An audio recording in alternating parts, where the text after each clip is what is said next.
I get a kick out of hanging out a few minutes, and both Mr. Hernandez and Mr. Goodale started their work with us at the HDC building, and that sounds like 1,000 years ago.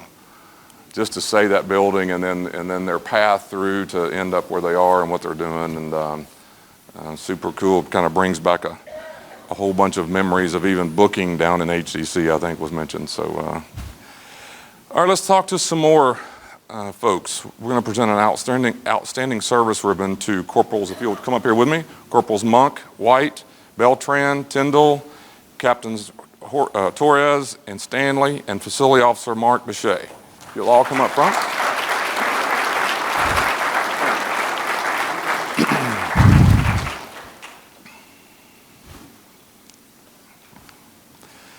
All right, in April, a female inmate returned from the hospital and was scheduled to be placed on suicide precautions. This inmate managed to slip out of her restraints and run to the top tier before she could be secured in the safe room.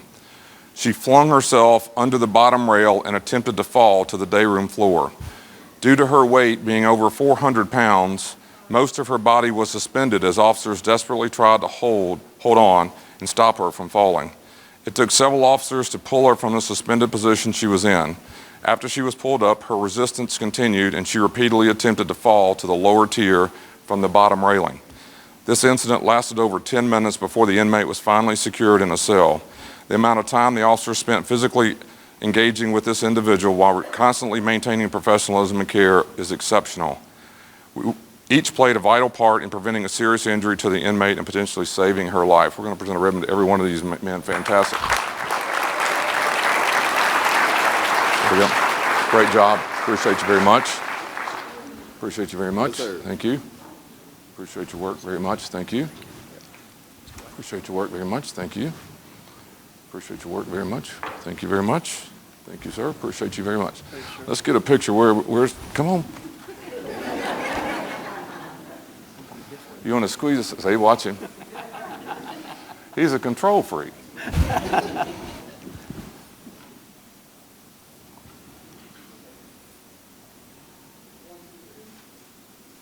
There we go. Thank you, guys. Great job. Okay.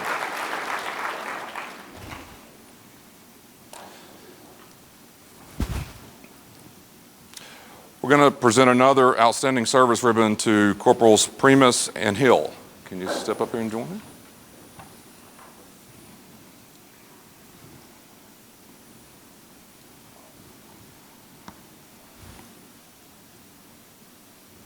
Man, y'all gesture alike too. I bet that. In April, following a medical emergency overdose incident, Corporal Primus and Hill were tasked with searching the involved inmate's cell. During the search, these officers located an object that was wrapped in plastic and concealed with clothing. Further inspection of the object revealed approximately 53 individually packaged items that were marked with cell numbers for distribution with this inmate. With the assistance of IA and Metro Police Department, these packages were tested and found to have narcotics concealed within them. Due to these officers' meticulous search and attention to detail, the distribution of narcotics within a DDC was uncovered and resulted in a safer and a secure facility. These staff deserve attention for the detailed work that they perform. Fantastic. Thank you very much. Job well done. Thank you very much. Job well done. Thank you. We'll get our picture made with Bossy over here. There we go. Job well done. Thank you, guys.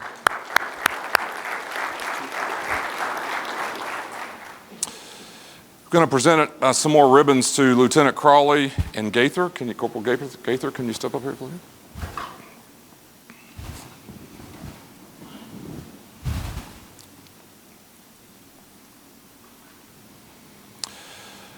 Lieutenant Crawley was notified at Corporal Gaither that there was a male civilian in the front lobby of the DDC that was wanting to harm himself and others.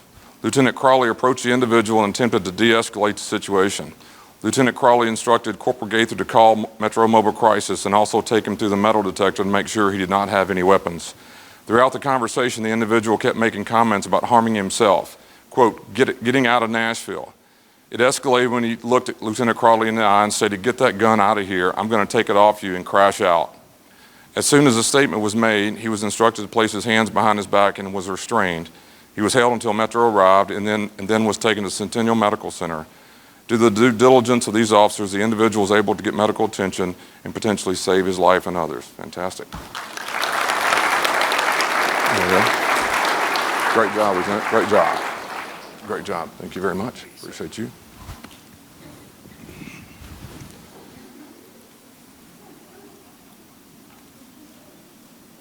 All right, appreciate you guys. Thanks, sir.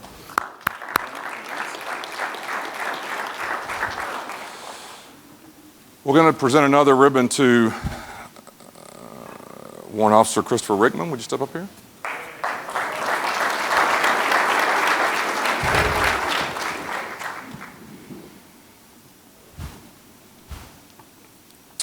In March, Warrant Officer Christopher Rickman was stopped at a red light on Nolensville Road when a female driver pulled up next to him, frantically asking for help. He observed a male subject in the passenger seat holding a small child that appeared to be lifeless. He advised the female to follow him to Southern Hills Medical Center. He activated his emergency equipment and proceeded code 3 to the emergency room. Once there, he took them inside and requested medical assistance. After being examined, it was determined the child had a medical condition that causes seizures and was lethargic. Thanks to Warrant Officer Rickman's alertness and quick response, the life was saved. Fantastic. Great job. Great job. There we go. Great job.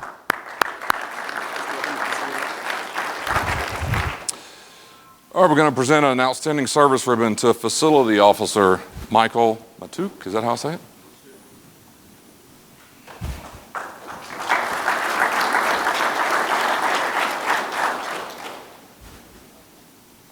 Is Matuk okay? Yes, sir. All right. FO Michael Matuk, while working in DDC in March, encountered an inmate making threats of harming DCSO staff. The inmate claimed he wouldn't face significant consequences if he attacked jail staff in relation to charges. Matuk notified sergeants who conducted a cell search and found a metal shank. The inmate threatened Matuk, stating, "I'm going to get you. I should have got you 10 months ago." This was a second threat in recent months. The inmate was strip searched and charged with weapons possession, threatening behavior, contraband possession, property destruction, and false reporting. Thanks to Matuk's due diligence, the incident was prevented and lives were saved. Congratulations to you. Great work. Appreciate you very much. Let's get a picture. Here we go. There we go. Thank you very much. Okay. Anybody want to leave? How about that? Right? I was telling Sheila upstairs that I don't really care what we call the award. I hope you wear your ribbon forever if you want to. It's important. I hope you keep your trinkets. Most important, I hope you feel appreciated, and that's not easy to do. All of us in here owe all of you a few minutes of our time. That's really what we're here to do. It's unfortunate that some of these events that we're all talking about have become too regular. And I don't want us or anyone to stop and say the work that you're doing, whether it's driving a person to the hospital and just getting them to go where they're supposed to, or preventing drugs from going inside the facilities. It should never get normal.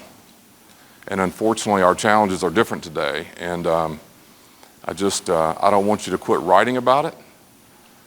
I don't want you to quit recognizing the people who work here, even those of you who've gone through this. I hope when you see someone doing work that is exceptional or doing something unusual to help this organization, I hope you'll stop and take 2 seconds to find a way to recognize that person. It's just not, the world's crazy.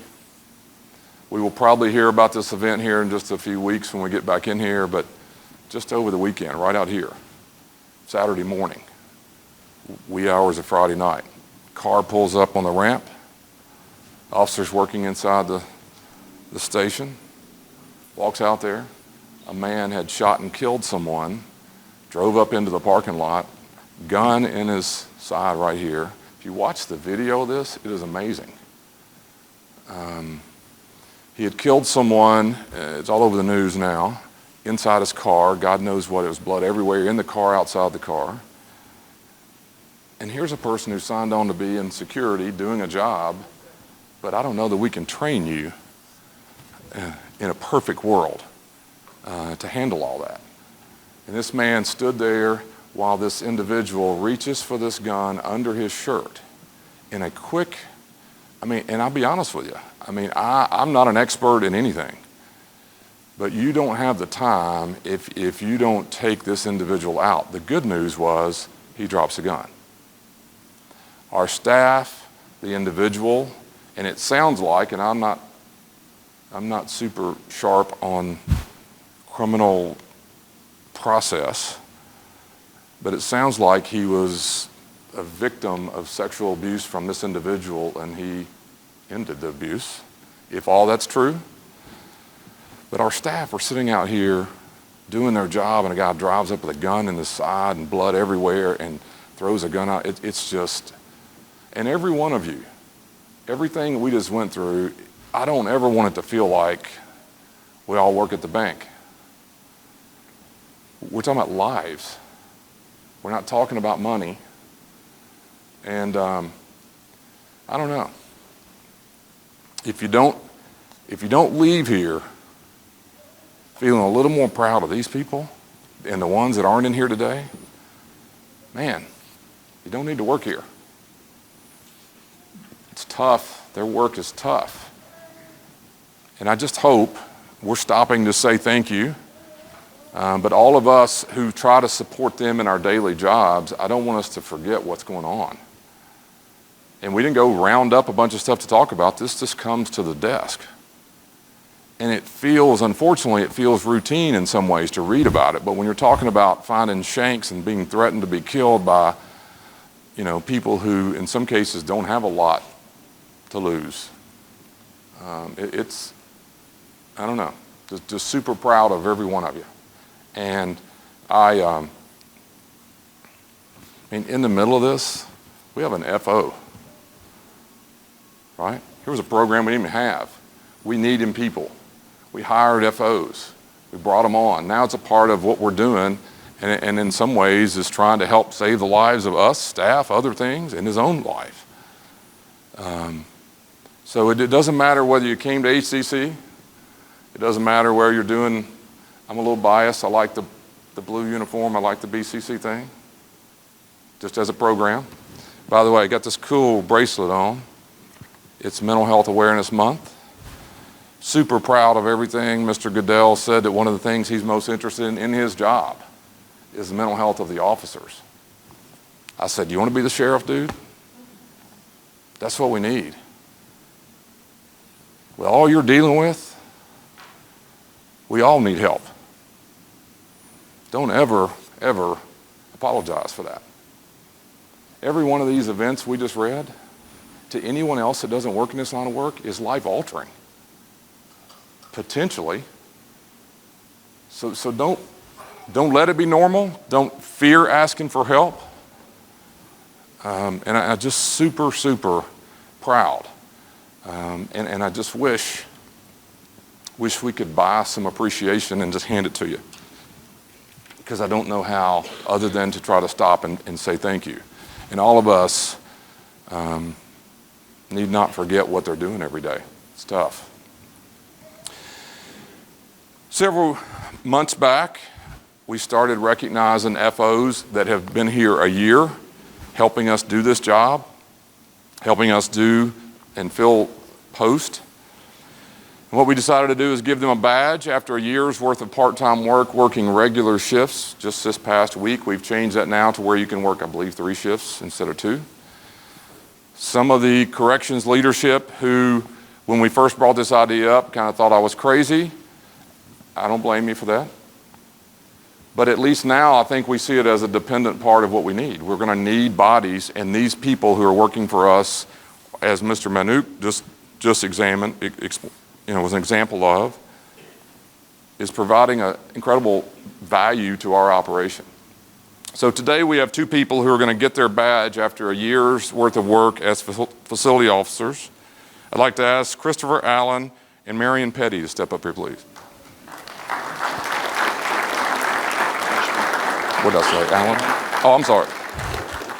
It's Ashburn, right? It's not Alan, I'm sorry. I got a lot to read today, guys.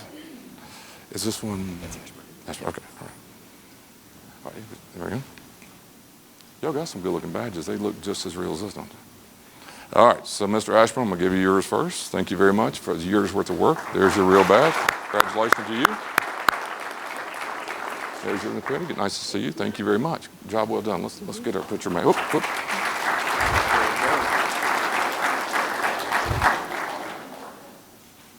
There we go. Thank you very much. Job well done.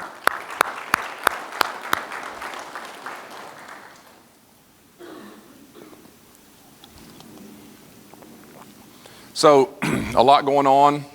I just mentioned we have changed our FO program where we're now going to be able to do 3 shifts instead of 2 for those who want to do that.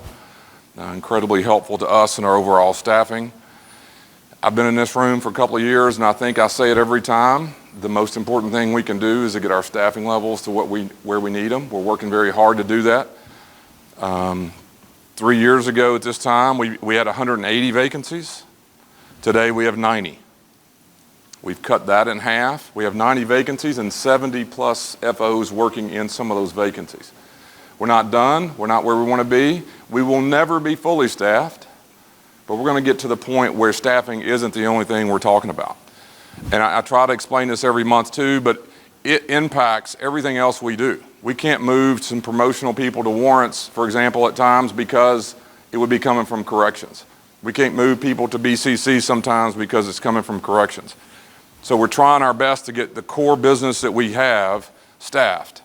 So you don't have to work 16-hour shifts and multiple overtimes, and hopefully that can be balanced with overtime, with FOs and some minimal overtime as we go forward. So a lot of work. Our HR staff, our training staff have done incredible work for the last 2 or 3 years trying to get the numbers up.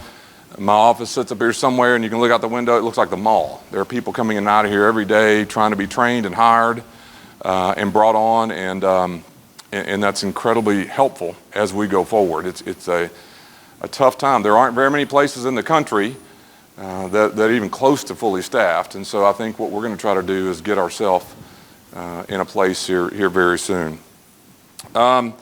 Boring subjects like budget is this time of year.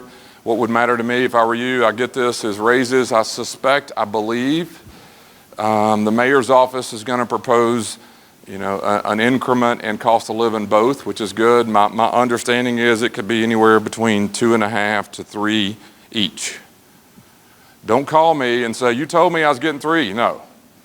I'm saying what it is right now, and then when the council gets to vote, they can tinker with it, right? But I'm just telling you what's supposed to come out from the mayor, and that's usually a good start. I believe it'll be somewhere between 2.5 to 3 on both, and that's really good at this time. Hopefully it can be a little more. I surely will let you know as we go how that shapes up. It's not important to everybody in here, but we have some other budgeting problems that we're working on that do not impact you every day, and we feel really good about that. I don't make political statements in here, but the mayor has been incredibly supportive of everything we're doing. That's what I'm telling you, and I appreciate that. If you haven't been here on some of the Chief Wilkes and Chief Ford and Ms. Joyner and other things, the mayor has been over here 2 or 3 times, and I think he's overly impressed with the quality of the people who work here. He's told me that himself. Yesterday morning, we were together. We had several of our staff. I kind of called it my graduating class: Marcia Travis, Tom Swartz, Eric Bowder, Chris Hampton. We're getting their 30-year pins or 35-year pins from Metro, and the mayor presents those. I felt like that was a class I went to school with, and they're all leaving or at least graduating. But again, he made comment to me about the quality of the people that work here. So I couldn't be more proud of that. I hope it helps us moving forward, get what we need, and I feel good about that. I will let you know as we go, what we find out about budgets. Gosh, a lot of other things going on. My mind is not all right. Chief Hudson, what you got? Anything? Chief Joyner, anything at all? Chief Raines. I'm going to have name tents. I think, look, Chief Raines even hides behind the camera. Chief Joyner gets as far into that wall over there where I can't find her. I think Miss Joseph blocked, so I can't see her. So, anybody have anything we need to throw out there? We had a graduation last night in this room of Citizens Academy. These are people from all over Nashville, as you know, been here for, I guess, 6 or 7 weeks in a row, and this was a culmination of that. They've spent time with you. And one of the things that I say every time in front of that group is Citizens Academies are usually done in police departments. FBI does one, TBI does one. Obviously, Metro Police does them. And when we first looked into this venture, Ms. Hearn, Deshae Hearn, who heads this up for us, was passionate about that the community would want to come and see what we do. Now, there's nobody prouder than me of what you do, I promise you that. But I'm weird. This is what I care about. This is who I am. It's all I've ever wanted to do. But I don't think there's very many people like me that really care, other than you, out in the community. So why in the world would they want to come and see us for weeks? And so Deshae was persistent in saying, the people here will be what people want to see. The community wants to see.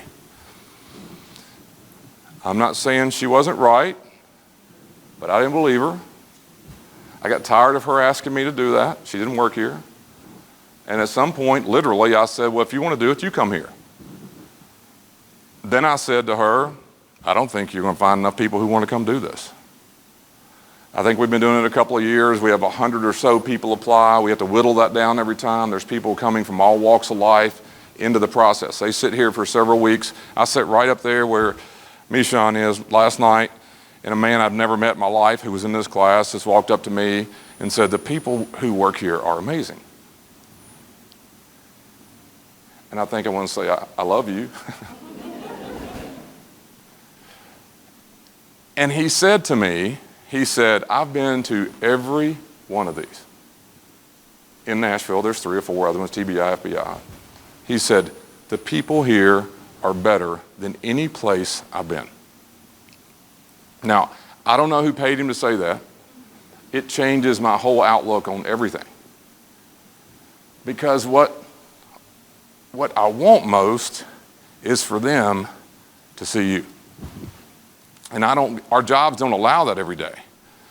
I would give anything if the new hires could come through the Citizens Academy and go see our whole operation. It's very hard to do that.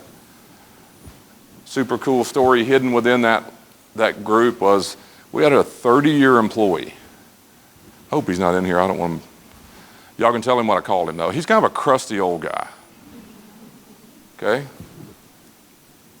Greg Smiley. Crusty old guy. I've always liked him. This program is for the community. Greg Smiley signed up to go through Citizens Academy. And I said, the Greg Smiley works here? The crusty old warrant officer dude is going to sit through this thing for weeks? So impressed. And his comments were, it's all changed so much since I came here. And he sees it with a different set of eyes. So all of you, whether you know it or not, these people walk, talk, see you do your job, hear about what you do, every one of you. This isn't admin they're talking about. This is the field and where they go. And so I wish you could feel it. I wish you knew the quality of work that you do, and it doesn't always feel this way, but it's recognized when people get to see you. So our job is to keep working on that. My job is. I'm just going to ask you to keep a positive look, positive attitude. It's hard. But I just hope you know, right down here, how much I appreciate what you're doing, and I hope everybody in here. Let's give it up for all these people. Have a great day.